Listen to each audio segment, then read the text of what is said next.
Good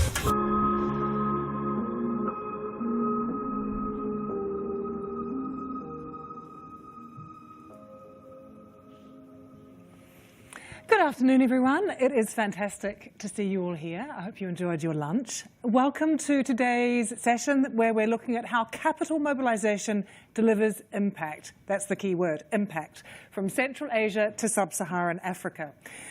I really want this to be an interactive session. It's for you, so I want your questions and your involvement as much as possible. We have the very traditional roaming microphones that can go around the room and take your questions, but we also have Slido. Now, have you all got Slido up on your devices? You know how it works? Log in, enter this code here that you see, but the important thing that sometimes can be a little bit confusing, you have to check the session in the room. So you look for the orange dot that says capital mobilisation. Go in there and then you'll be right in the discussion. And I'm really looking forward to some of your questions and to hear from you. But I want to start with a bit of a question so that we get a sense of who is in the room today, who you all are, and what your particular needs and interests might be. So can I start by asking you to just fill in this on Slido, which sector best represents your professional background.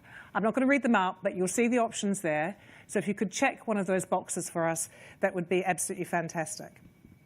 Now, you all know that meeting global development needs demands vast financial resources. And the estimate is that developing countries will require an additional $4 trillion every year until 2030 to meet the Sustainable Development Goals. So public funding alone simply isn't enough. We know that. And that's why mobilising private capital is such a top priority for multilateral development banks and for finance institutions as well. But it's not just about more money. It's about using that money, how we use that money to deliver lasting and systemic change. So I've given you the pitch. Let's have a look at who's in the room. Oh, right. So a lot of you are from the private sector and investors. That's great. So I'm looking forward to your questions as investors throughout the session as well. We've got a really good mix of people here, so it's going to be a really good session. You'll all know what the challenge is. While the volume of mobilised capital is growing, we still don't understand fully what the true impact is. And different tools can have very different outcomes depending on what our local context is. I think what we all know and can understand is that there's no one-size-fits-all solution. So my next question for you, I've got another one. To what extent does impact drive your organisation's decisions, your decisions? Is it the primary focus? Is it a major driver? Is it equally balanced with other priorities? Does it play a supporting role? Is it not a core consideration at all? So what extent does impact drive your organisation or your decisions? If you could fill that in for me on Slido, I think that will really help us shape some of the discussion that we're going to have as well. While you are answering that, I'm just going to give you a bit of an idea about how I would like the next hour to go, so you've got a sense of where we're heading. We're going to explore all of the complexities around delivering impact. We've got some real-world lessons from Uzbekistan, Serbia, Romania, all drawn from a new EBRD study that we're going to be talking about. We'll ask what these lessons can teach us about how we look towards expanding mobilisation in sub-Saharan Africa. We know it is a region that is absolutely rich with opportunity and potential. It's staggering, the potential in Africa at the moment, but there's massive structural challenges too. And I have my dynamic panel here as well. Let me introduce them to you. Max Ndaye is Senior Director, Syndication Client Solutions at the AFDB. Alvera Erlings is Chief Investment Officer of ILX Management. Mateusz de Bruin is Partner of Steward Red Queen, and Natasha Kankakova is the MD of the banking portfolio here at the EBRD. They are really interesting. They've each got quite a unique perspective on not only what's working, but what the future looks like and what we can all do better. And remember, again, I want to hear from you throughout. So let's have a look at the Slido results to the question. That's great. It is the primary focus, impact, and how it drives your organisation's decisions. For 30% of you, a major driver, 23%, Equally balanced with other priorities, 23, a supporting role, 23, not a core consideration, 3%. Okay. Well, I'm going to ask each of the panelists firstly just to give us an idea of what their day looks like, what their roles are in the organisations that they work for, and what they're hoping to get out of today's session. Max. No, thank you very much. And let me take this opportunity to thank EBRD, thank Christian for having me as part of this panel. So Max Njai, Senior Director, Syndicate Finance and the Africa Investment Forum. So basically, my role is to mobilize capital alongside the bank to support the investments in Africa, be it public sector or private sector. Thank you. Thank you. Avira. Thank you, Lucy, and thank you indeed as well to the EBRD and organization to have Alex here in this panel. My name is Elvira Eurlings. I'm Chief Investment Officer of ILX. We're an Amsterdam-based asset manager, and we invest on behalf of Dutch and Danish pension funds in loans that are being structured and arranged by the MDBs and DFIs in emerging markets and developing economies.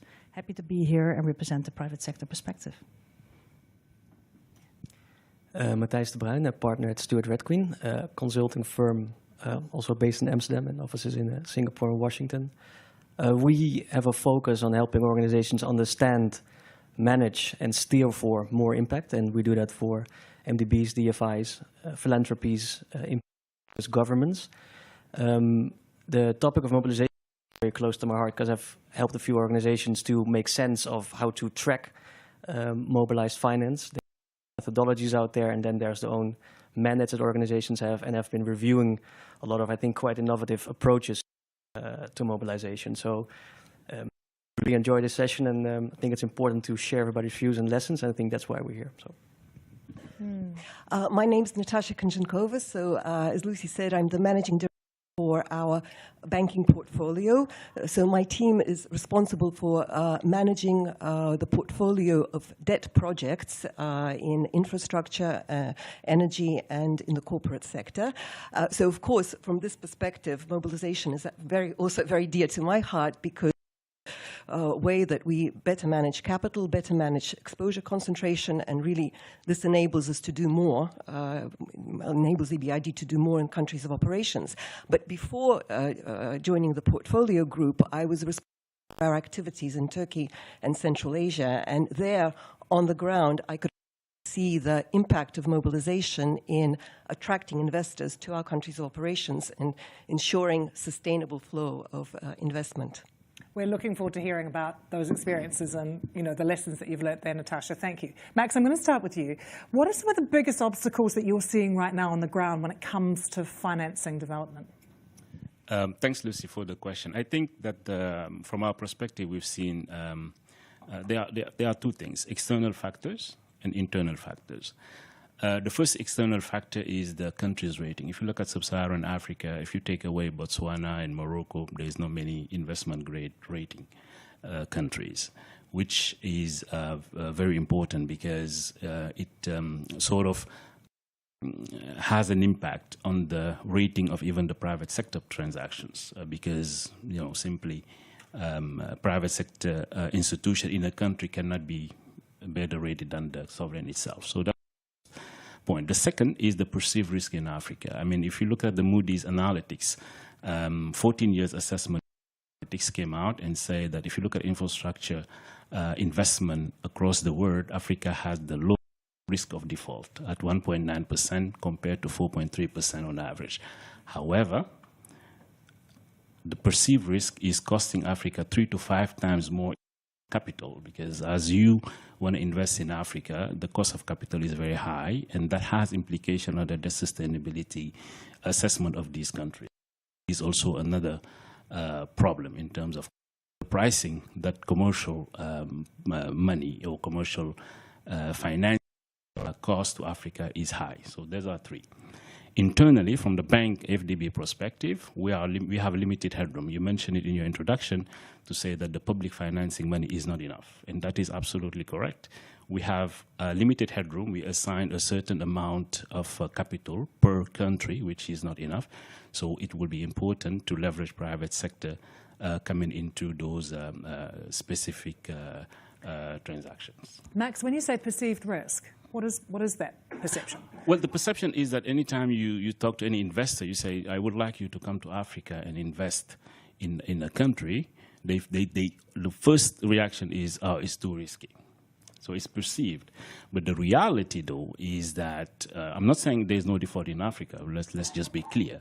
I'm just saying that comparatively to other regions, if you go to an investor and you say, look, I want you to come and invest in the United States, where the default rate is actually 10%, you know, they feel like, okay, well, it's the US, so, you know, we would be more inclined to not think risk, right, rather than. So what would you say to someone if they came to you, if that was their response? What would you say? Well, I think that well, first is the data, and then, you know, we also, that's why the African Development Bank, we play a role. So our role really is to make sure that those type of investors we have given them the comfort that they need to come and test the market. I mean, it's very difficult for somebody to come and take naked risk to Africa for the first time. That doesn't happen. I mean, in the examples I will talk about maybe later, I will explain that. But it is our role as multilateral development bank, and I think that's why we've been created, to make sure that we put together the infrastructure, the mechanism, the instrument, so that that investor has now, you know, first appetite in investing in Africa, and as we go, and we've seen that, as we go, they will be more inclined to take a little bit more naked risk than initially before. So that would be the idea for us. Alvira, how central is impact to your investment decisions, to how you think about investment? Yeah. Maybe before I answer that question, Lucy, maybe for the answer a bit on what ILX is and what we do. So we were set up a few years ago to connect two worlds, basically. First and foremost, at that time, the world of the Dutch pension funds that were looking at allocating more capital towards investments that would have, on the one hand, a decent financial return, but would also have a very concrete contribution to the realization of SDGs, that would have a measurable contribution to positive environmental and social impacts. And at that time, we saw the desire also at ILX to connect that desire with the work of MDBs, because that's what they do. They are active in markets where the SDG needs are highest. They combine very solid structuring of their financings with best-in-class environmental and social standards. So that has all led to the launch of ILX Fund 1 in 2022. And nowadays, we manage 1.7 billion in pension fund money from Dutch pension funds and Danish pension funds to invest in loans that are being structured by the MDBs. We participate as a B lender. So we fully rely on the work and the expertise that is being done by the MDBs and their client selection. And in their standards. What's that experience been like? So we have now been operational for 3 years, so we're still a bit of the new kid on the block, but still, after 3 years, we have been building a portfolio of more than 1.2 billion. We have 60 different investments that we made in more than 20 different countries. We worked with the EBRD, with the IFC, Asian Development Bank, IDB, with all the leading MDBs. We're closing a transaction with the African Development Bank this summer. We're working with the EDFIs, FMO, DEG, BII. So we have been working with all of them. There's a lot of opportunity and appetite from the private sector, the investors that we represent, to participate in these loans and to have the exposure to these projects. To your question, how important is impact? I think there were two important considerations for our investors to step in. First and foremost, financial decent return, data, as Max has also been talking about. We have been able to show low default rates, as the GEMS database has also been disclosing. Stable performance of the asset class as well, a very resilient and stable return, but also impact. So these investors want very measurable data, like what is the intended impact of these investments, and can you report on it? And I think working with the MDBs allow us to present on a quarterly basis very concrete data. How many jobs have been created through this investment? How many loans have been provided to women in business in places in the EBRD African Development Bank region. So there's very concrete impact data that is available by working with the MDBs that we can then report to our. Is that also what helps your investors get comfortable with some of the risk? Absolutely. All about understanding this asset class, which is a resilient asset class. When you work with the MDBs, there is an extra layer of protection, expertise, status that the MDBs bring to the table. And that's what the data has been showing. And the impact angle, being very accountable for the impact that you're claiming that you have, I think that has been both, very important considerations for our investors to step in. That is all sounding really positive. I mean, Matthias, you've worked across both MDBs, also the private sector, so you've got quite a unique perspective on this. What is your take of how effective you think capital mobilisation has been so far? Are you as optimistic? Oh, definitely. If you look at, well, let me take 2015 as kind of a big moment in time. You had the SDGs, Addis Ababa agenda, rise of impact investing as a theme. So both from, say, government, MDB, the development finance world, as well as, like you say, Elvira, the pension funds, institutional investors, banks, impact investing becoming a thing in their portfolio. So from both, I think the interest was there.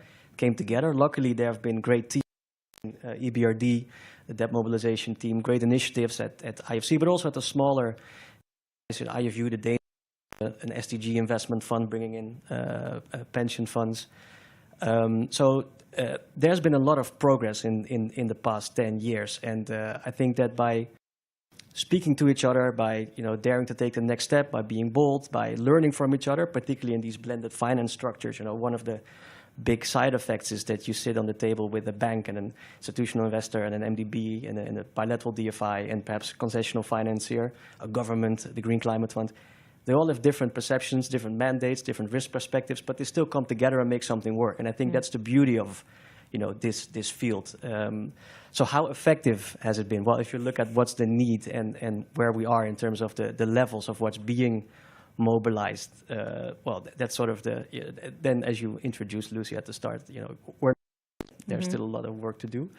But if you look at where we came from, say 10 years, this time lap, and see what happened there, and the initiatives, the innovation, the mutual understanding, and then by this, creating this increased, as they call it, the demonstration effect that you talked about, being more transparent on data, I think that's really key, and also something quite under-focused around mobilization, because in the end, if you can convince pension funds, institutional investors, private banks, corporations that indeed it makes sense to invest in Africa, take away that perception, well, then I think there's a lot of success still to be had. The only thing is that's pretty difficult to capture coming from an impact management perspective as we are from. So I think that's something that, well, I think EBRD wants to focus a bit more on. But you're seeing private investor behavior change. I mean, which things are most effective in bringing about that kind of shift? Effectiveness, you can of course look at it in different ways. Pure capital mobilization, so there you look at the numbers that are being reported very nicely each year, and we see those growing, so that's very good. You could also look at effectiveness in terms of the additionality that you have, so what are sectors where capital is really scarce, or countries where capital is really scarce, or what are the parties that you want to get to the table. So you could almost look at effectiveness as a three-dimensional matrix. You have your geographies, and then, say EBRD's region, Benin or Iraq are a bit more difficult than Poland. You have your sectors. Take the energy sector. Energy grid infrastructure is a lot harder to invest in than, say, a solar field. And then you have different parties that you want to get to the table. So indeed, working together with a peer is something that's fairly logical and still great, and that should, but bringing in pension funds and changing their perceptions, and particularly if you could bring in local pension funds at some point, if you meet these three axes, then I think you're in a good spot. That's not to say that, let's say the whole cube, which I'm painting here, is important, but in terms of bringing them all effectiveness, together. Exactly. Yeah. Okay, Natasha, you've been involved in this big study. I referenced it at the beginning, and you've been talking about it, about how mobilisation activities can lead to greater and systemic impact as well. Can you give us just a few highlights from the study and where you're at with it? Absolutely. Well, first of all, may I say just a few words of how important mobilization is for EBRD's mandate. And we're very proud. Last year we achieved record numbers. Total mobilization was over 26 billion, and out of that, over 4.8 billion were direct mobilization. So this is through A and B loan structures and through different insurer products. And of course, this is very important for us in achieving impact. And the study that you referred to, this is an ongoing study. We are looking at our experience in Romania, Serbia, and Uzbekistan to see how mobilization can achieve broader systemic impact. And this will really help us direct better our activities, our mobilization activities, and also better communicate the results of our work. The study is still ongoing, but I can share some of the initial, perhaps, findings, some initial conclusions about what we see as enablers for mobilization, for increasing mobilization in our countries. And I think coming to this point that both Max, Elvira, and Matthias made on the role of MDBs in improving perceptions, in providing more information, in de-risking sectors and markets, I think one of the conclusions or one of the enablers that we see is really this regular, sustained effort in a country and in a sector. And I think a very good example is Uzbekistan, where EBRD, together with other MDBs and DFIs, have been instrumental in achieving 3 billion investment in the renewables sector. So EBRD supported 12 of these renewable projects, and we can see how mobilization is increasing, because this really demonstrates to investors that there's a sustainable market that shows efficient structures, shows the feasibility and the impact in the sector.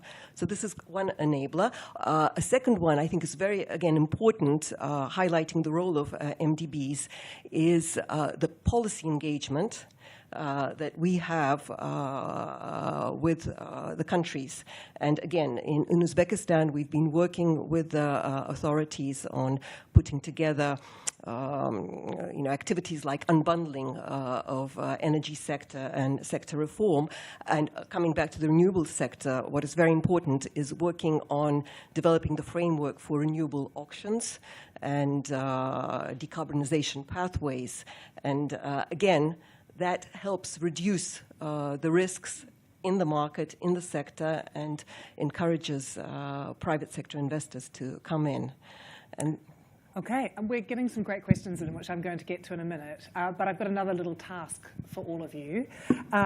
We've already heard, particularly from Max, some of the challenges and a little bit about the solutions, but we would like to get some words for you, if possible, particularly in the context of what you'd like to see in terms of scale mobilization for impact. So we're going to create a word cloud, all of us together. What is needed to scale mobilization for impact is the question.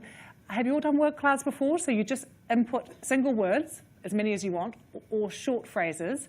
And then in a few minutes, once we start getting a few, we'll build up a bit of a word cloud and see if we can get a theme going, get a picture of sort of what you're all thinking, and use that to generate some ideas and discussion as well. So go back to Slido, there's the code if you need it, and just give me some words for the word cloud, and we'll put that up in a few minutes' time and use that as well. It's going to be really interesting to see, based on what you've heard so far, what your thoughts are. But let me get to some of your questions before we move on.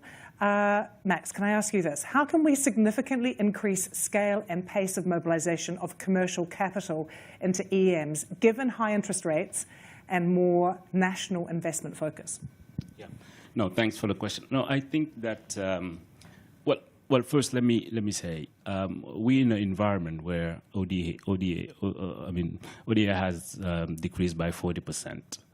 you know, countries are focusing on themselves, right? You see the likes of the US making sure that they're strengthening DFC, UKF also is being strengthened. So ODA has definitely decreased. But it is an opportunity. It's challenging for African countries, yes, but it is an opportunity also to rely on yourself, rely on your critical materials. Africa is natural resources rich, but cash poor. Those two, to me, don't make sense.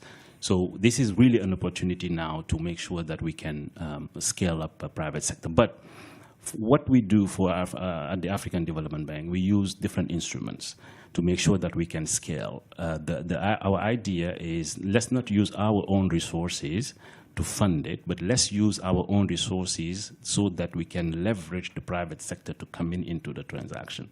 So that model has changed over the past few years. We started with ENB, which is very common, so we definitely need the likes of the ILX, you know, more in this space. Guarantees products have worked very well for us because what it does is that it allows us to take a small part of our balance sheet, get cover from either ECAs or insurers to sit behind us because they are very comfortable sitting behind the MDBs given the stringent due diligence that we have, so that they, and we have examples. We're doing a huge transaction in Tanzania, Standard Gauge Railway, linking Tanzania to Burundi, $3.2 billion transaction. Our own headroom is only $400 million. And able to put together $800 million guarantee being backed again by insurers sitting behind us, and they have very comfortable doing that. We're doing the same thing in Togo, small country, giving them billion, but because of the structuring that we have on the guarantee, taking us first loss, having insurers or ECAs taking second loss, it really unlocks those transactions. I don't think that I see my friends from AXA Excel here participating and working with the bank in. I would also say that besides the direct sort of use of instruments, we as MDBs also need to leverage and optimize our balance sheet by bringing the private sector into the risk that we have already assumed on our balance sheet, so that it can unlock our capital, and then we can go ahead and reinvest again, you know, working again with the private sector so that we can scale up. We've done this using different. We've done the synthetic securitization. We've done in 2018, where we brought an investor pension funds in the US coming into the transaction. We even did a transaction where insurers have taken first loss, 400 million, and FCDO, which is taking a second loss. So that tells you the power of MDBs, when, you know, how an insurer can rely on MDBs, being comfortable sitting $400 million first loss and having a public entity, because normally a public entity to take a first loss, and insurers taking a second loss. But in this build-up, we've done that. So we are also working on a platform where we're saying,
and put them to the best use. So when you think about, of course, the bilateral donors, particularly here in the EBRD, there are a few donor funds which I think are doing really important work in blended finance transactions, for instance, on project preparation, capacity building, other forms of technical assistance to really get projects going, or relatively younger concessional finance providers like the Green Climate Fund, who's also an important partner, I think, to EBRD, to AFDB and the others, to take these junior risk tranches, indeed provide TA, and be able to ensure that mobilization, that blended finance structures are able to tackle the more challenging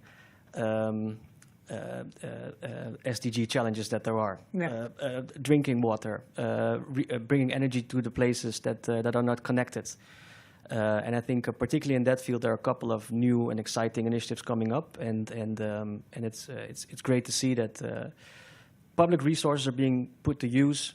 MDBs play a very important role in structuring and providing the stamp of approval, the credibility, and then bringing on board the private sector. So. I mean, Alvira, on that, I'd like your response, but also what Matthijs has just said, what kind of support do you need the most from MDBs and not just them, other development actors, so that you can do more? Yeah. Well, I couldn't actually agree more with what was said also by Matthijs on the scarcity of public resources and to make sure that they are used in the best possible way. I think we are convinced at ILX that the way to scale what we do is to make sure that the investors that we have that have an appetite for sub-investment grade risk, that they understand this asset class that is, standing on its own feet. And we have a non-blended fund because we have been able to talk to investors and get the understanding that this is a mature asset class. So, the majority of what the MDBs where they invest in, we can partner along. We have investments ranging from Latin America to Northern Africa, Central Asia, sub-Saharan Africa to Asia. So there's a lot of appetite, and I think it's clear that what we do doesn't need any first loss or guarantees from the investors that we have, because they simply understand that we see that the risk return is quite adequate. I would also agree with Matthijs that we do need blending, to enable to open up some markets that are still small, or countries that still have an elevated macroeconomic risk, or technologies that are not yet proven. They need extra support, then later we might come in. But the mainstream investments from the MDBs and DFIs very much fit us. Okay, so there's a question here on blended finance, and it's just a simple one. You're quite positive on it. This person, thank you for the question, is asking, is it a boon or a bane for the mobilization of commercial capital? Yeah, I think, the scalability of what we do does not need blending. And since these are scarce resources, let's not use it for these kind of vehicles, because we can scale as we are, as we are doing right now.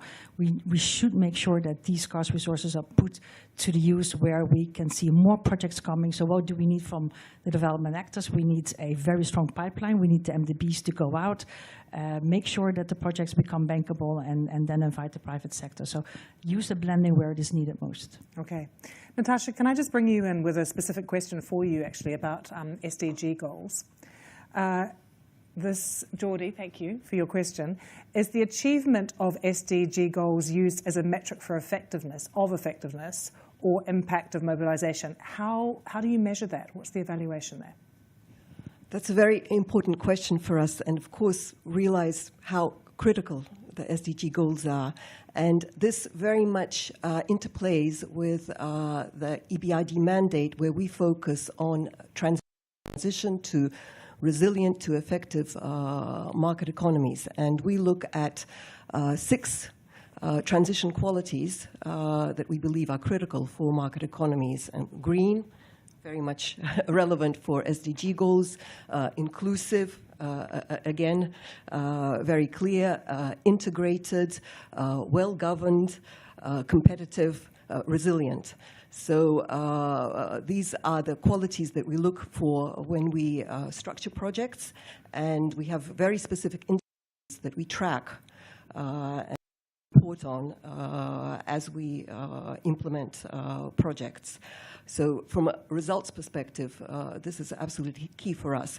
But looking at the mobilization angle, it's also very important for us to understand the way that mobilization can increase this systemic impact going beyond individual projects. And that's why the study that I mentioned before, it's also looking at what are the pathways, and to really sort of design this theory of change to show how we can achieve more systemic results through mobilization. Okay.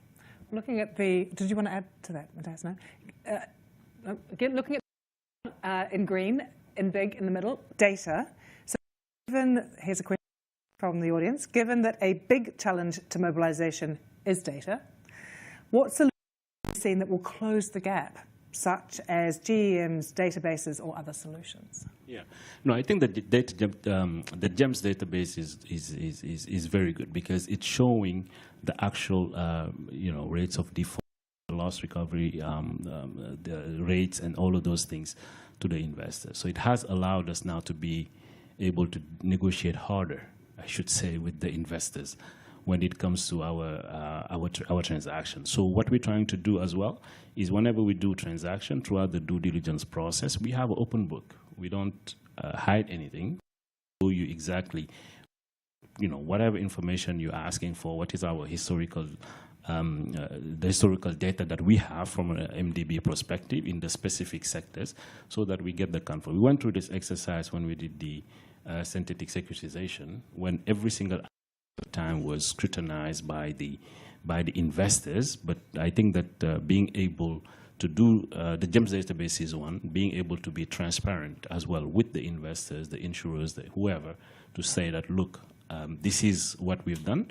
And one thing that's important to mention is that we went through COVID. People were expecting defaults, like through COVID. African Development Bank, we don't have no default on the private sector, even though we had the portfolio at that time that was running, where we were covered, but we never had any default. Up to today, even on our insured transaction, we've never made a call. So that tells us that the strength of the data that we share with investors is important. It has helped in negotiating the pricing down, very much so. Any questions from the room? I've had some on Slido, but does anyone have a question or an experience that they'd like to share? Don't be shy. We've got microphones ready to go. No? Nothing? We'll keep thinking, because we can come to you at any point. What role do you think local financial institutions can play in scaling mobilisation? Natasha, how can they be better supported? Yes, working with local financial institutions is a very important part of mobilizing investment into our projects. And I think when we're for local currency finance is in many cases really critical for the projects to be successful. Definitely, I mean, as MDBs, develop financial institutions themselves and partnering with them. And for example, when we work with our partner financial institutions, we have also a structuring approach of how to increase mobilization. So we agree with them their on-lending to the private sector, and very often that on-lending is significantly higher than the financing that we provide to the financial institutions. Matthias, did you want to add? I think that they're very important. And also, when you look at certain impact themes, local financial institutions are embedded in the societies. They can also provide finance to smaller companies that are very hard, that are not investable for the EBRD or for AFDB. So working with them, I think, is crucial. You can also work a lot on thematic credit lines. So, like EBRD is doing on green there, so that sufficient money flows towards renewable energy, measures to decarbonize, funding flows to women-owned businesses. And there also, I think, are very interesting new pioneering credit lines around water, for instance. Very hard to do, but where blending also, again, gets involved. So these impact-linked loans where you kind of lure a bank to start lending to parties providing drinking water in hard-to-reach areas with a bit of a discount on a safety buffer, and with the aim of within a few years from now, changing that risk perspective and doing it on their own. So I think that's also on the blended finance question. I think blended finance should be used always to pioneer, to build a market, to change perceptions, which is where the data comes in, and at some point, if all is well, like you said, Elvira, you should come to a point where it's not needed anymore. That's a measure of success, and I think there, public resources play a crucial role in those harder teams. Just following on from what you've said, we've actually had a question, and it's more with reflecting on what you were saying, Max, on the risk perceptions and infrastructure. Someone in the room said they've found the same in the agricultural sector that they work in. What are the better ways, this person would like to know, that you can actually leverage data to try and change the discourse? I mean, you've referred to it a bit already, but any other thoughts? Yeah, well, agriculture sector is not an easy sector. Most of the requests that we see is around working capital, right, and the short-term nature of it. But we have an agriculture department that also try to cumulatively get the data around sector-specific data around default and all of that. But it's not huge in a way. It's not something that we think, at least from my perspective, from a syndicate, or from where I'm sitting, that would drastically change the way agriculture is. So it's hard to leverage the data. It's hard to leverage that data specifically to agri because of the difficulty in the sector. But I do think that what we are working on, and I see it there, is most like the bankable transactions, right, which is important across all sectors. I do think that it's important to have bankable transaction. I personally say all the time that Africa doesn't have an issue of attracting financing, in a way, because if you have a bankable transaction, it will attract financing. We've seen the likes of Mozambique LNG, billions of transactions attracted financial close with no problem. So, and that's the reason also why the African Development Bank, the president introduced the Africa Investment Forum, which is a forum that takes place on a yearly basis, where we bring bankable transaction into boardrooms like this, where you have investors, sponsors, DFIs, everybody discussing projects so that we can reach to financial close. So it's something that we've been doing. I know that some of the people I see here have participated in that. We run it November 26, 28 this year, but it's very important because it's about transaction. It's not a forum to talk, but it's about transactions. May I add yes, something please, to this? Natasha, yeah. Because I think it's absolutely key, not only to focus, as Max said, on portfolio data, or, what GEMS is doing and showing NPLs, but really looking at individual projects, because they're the ones that have a lot of demonstration impact, because they show technically feasible solutions, they show the financial structure of the projects that work, and also they show the impact that projects achieve. So that was another finding of our study. One of the enablers is really also demonstrating on very significant, visible, replicable projects how successful they are. Elvira, here's a question for you. Can you provide examples of innovative structures and how much capital they mobilized? Well, if I may be so impolite to just say that ILX is quite innovative, we would say. So I think we're quite unique in bringing pension funds to this asset class and bringing them in transactions, and they have direct project risk exposure to the investments that we do on their behalf. I think that's quite innovative. If you look at our portfolio, a third of what we do is, as Matthijs has also said, supporting local financial institutions that are very much focused on, indeed, supporting women in business, supporting green projects. But we've also been supporting, indeed, and partnering alongside the MDBs in Uzbekistan. I think that, and I would agree very much with what was said, that the engagement of the MDBs in countries like Uzbekistan, first and foremost with the government, making sure there's an enabling environment, made it possible for us also to step in. But we've also been doing, other maybe less straightforward transactions. We have been supporting in Asia a sustainable aviation fuel plant to decarbonize a sector which is hard to green and to make sure that there's also sustainable alternatives for the aviation sector. We have been able to work with utilities that so far had been very much reliant on coal for their energy generation. I want to decommission that and replace that by solar and large-scale battery. So it's not that we only pick, you know, the most straightforward, but we also try to be innovative in what we finance and where the impacts can be very much evident and measured. Yeah, sure. Yeah, if I may add to that, I think and this for MDBs, I think that innovation for us starts with also understanding what the private sector needs and wants, right? I think that as MDBs, we are very innovative as well. However, changes sometimes at MDBs level can be difficult. If you want to come up with something new, a new structure or something. And I think that from our experience, what we've done is we've been providing, let's say, guarantees for some time, saying, okay, we provide you 50% guarantee, principal and interest, and then you go ahead and do the deal.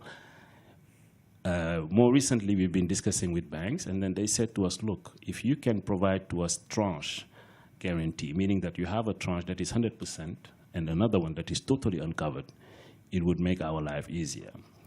Internally, it was very difficult, but we've been able to do that, where now, if you look at our guarantees, we'll give you a tranche that is totally 100%, can be rated AAA with a very, very low pricing, and another one that's totally, and they are able to distribute that in the market depending on the investors. So now we're having project finance transactions in Africa being bought by Japanese investors who are looking for AAA assets, when we couldn't do that originally with the blend, and that has brought down. Just to say that it's something that not easy to implement for sure. As MD, we know that changes are difficult, but I think that taking that step forward also to investors to say, okay, what do you need? How can I structure my products to adapt to yourselves?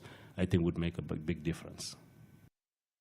Natasha? Yeah. I think also important here is to stress that we need to expand the toolkit of mobilization instruments. And as Max said, yes, we started with AB loans, but 10 years ago we started working with insurers, and over these 10 years now mobilized more than 4 billion euros.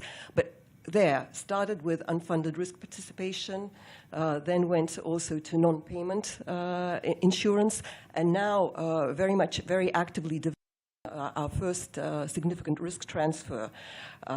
Also blended finance, again, working with the European Fund for Sustainable Development, first loss cover, but also passing that first loss cover to our partner banks, working on the programs that Elvira and Mattia mentioned, Women in Business and Green and so on. So expanding this toolkit and seeing what the market, what investors need, what they'd be willing to participate in is very important.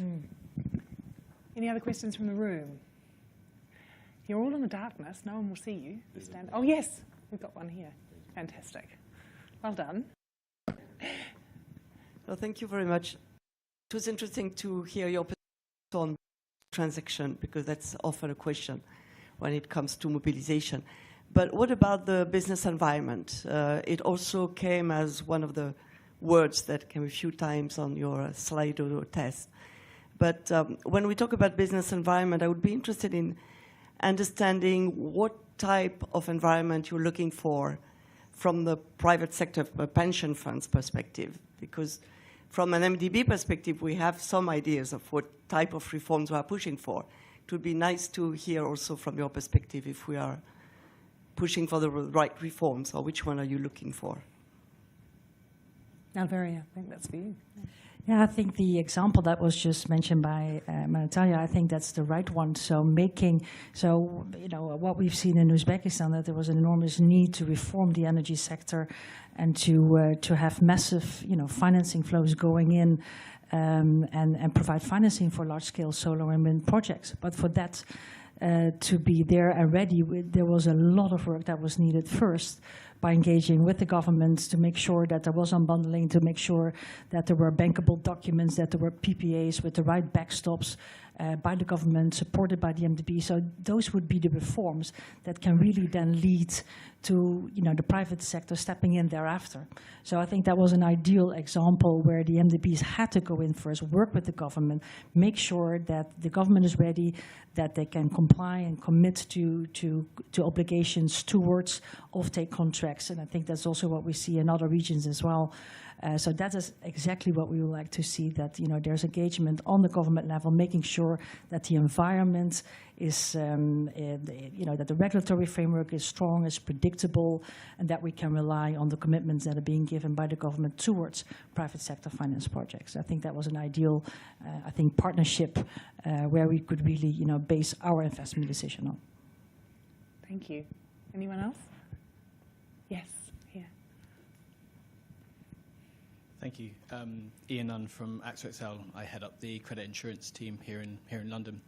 More of a question, more of an observation. I think you're asking for observations, and I would really fully echo the comments really made from ILEX. Obviously, on the area that we participate is on the liability side of the balance sheet as opposed to the asset side of the balance sheet, but we obviously very much welcome the partnership that we have with Max at the AFDB, as well as with the EBRD and the debt mobilisation team. And I really just wanted to echo all the comments that you've made on the panel, really about what also makes comfortable an insurer balance sheet, being able to sort of support what we would probably observe as counter-cyclical lending at a period of high debt distress in some countries, and particularly sovereign defaults.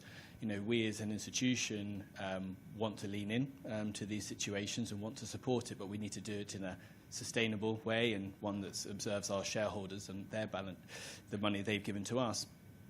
But really partnering with the MDBs enables us to do that for all the observations that you've made, whether it's the GEMS data, whether it's looking at the regulatory reform, our ability to do sub-debt transactions with you, but equally go out to 25 years in terms of project financing. I think the range of projects that we support MDBs on only goes to the partnership that we built over the length of time that we've worked with each other. And I would also observe that a lot of people sometimes say innovation starts with the private market or the commercial banks, and I would say actually the most innovative part of our portfolio is working with the MDBs at the moment, really to try to solve this mobilisation and how to partner with and mobilise private capital. And I really echo Max's point that innovation starts with that partnership, and we'd like to thank you really for listening to the needs of the private market and what our needs are to try to support you in that mobilisation. And sometimes, yes, the first transaction is going to be one maybe plain vanilla, but we've then built it out to SRTs, whether it's repacks, tranching on portfolios in a quite rapid period of time. I would say the tools that we have at our disposal to work with you are quite exceptional. So it's really exciting, the partnership. So thank you very much. Thank you for that insight. I just want to bring it back to Africa, Matthias, if I can, because there's a question here. Just a bit more insight from you, perhaps, on Africa-specific risk factors and perceptions compared to other regions. I mean, we heard a bit from Max, but perhaps your thoughts. Oliver, yes, sure. Either of you, which... That's your turf, Max. You want to go first? No, he's already... do you have something to add? Or you go first. Max started off the discussion with that, so we'll just come back to that, because I think there's a feeling in the room that they'd like a bit more input on that. Yeah, so if you look at our portfolio, around 20% of our portfolio is invested in Northern Africa and sub-Saharan Africa in various sectors, in the sector, in the trading and agribusiness. So I think if you compare what we do in Africa and the way we work with the MDBs there, I think it's very much comparable. So you see on the one hand a lot of similarities working in Africa and working in different regions. I think in what is very much similar is that the counterparts and the opportunities that are brought to us in the syndicated loan market have very high quality credit counterparts. So we are seeing very well run, strong capitalized banks, as well as in other regions. We see developers going there with strong track records. We see companies that are leader in their market segments. So I think we see a lot of similarities in Africa as well as in other regions. We see also that the financing structures are very similar when it comes to finance in Africa compared to project finance elsewhere. Yeah, I think what also the percentages also show us, like 20% in Northern and Sub-Saharan Africa, whilst like 40% in what you may say is more or less the EBRD region, so that we still see less of opportunities coming our way. So that might mean that, you know, there are lesser transactions that are being brought for syndication. It may mean that maybe transaction sizes are smaller. It may also mean that MDBs also maybe keep these exposures on the balance sheet, because we know they have significant exposures to Sub-Saharan Africa. Our investors really would like to increase their exposure African credit as well. So I think maybe there's still a perception of risk, whether we would be interested, yes or no. I think we would be interested. We feel very comfortable looking at the transactions coming from the MDBs. Are very excited for the EBRD to go into Africa as well. So we hope that we also see more transactions coming from the EBRD later this year. Yeah, so I think we stand ready to take on more African exposure in our portfolio. That's great to hear, Alvira. I just want to, can we bring up the word cloud again? Final few minutes before we go. Could I ask, Alvira, perhaps you've finished very positively, but for the three others here, Natasha, what's the sort of one there that you'd like people to take away with them that you feel is most significant from the discussion we've had today? Well, to be frank, all of these words seem very, very relevant, but bringing it back to the discussion we've just had, I would focus on enabling environment, because I think this is where a very key strength of MDB and MDB with the private sector is. And then also the evidence that impact is increased by working with the private sector. Thank you. I would probably pick smart blending, simply because I'm also a bit more on the sort of higher impact spectrum. Because, you know, and coming back also to Africa, I think that the challenges are largest there, but also the innovative solutions are perhaps most interesting there. So, you know, you have BII now working with a company developing very challenging markets like Somaliland. I think that's through blending. A new fund that's currently fundraising, developed by Acumen, that focuses on bringing solutions to the 16 of the least electrified markets in Africa, also with a blended finance structure in, where one or two MDBs and DFIs are in, by incentivizing producers of these systems to move into those markets. So I think that you know, where the challenges are largest, also the most creative solutions are coming up, and I think that's what the beauty is of this field. And Max, the final word from you. For me, it will be collaboration, because I think it's only through collaboration we can understand each other and unlock the large amount of private capital that is out there. Yeah, I think we've heard that word or had that sentiment expressed by all of you today. Thank you so much for a really rich and quite practical discussion. Appreciate your insights, and thank you all for your great questions and for joining us today. Thank you.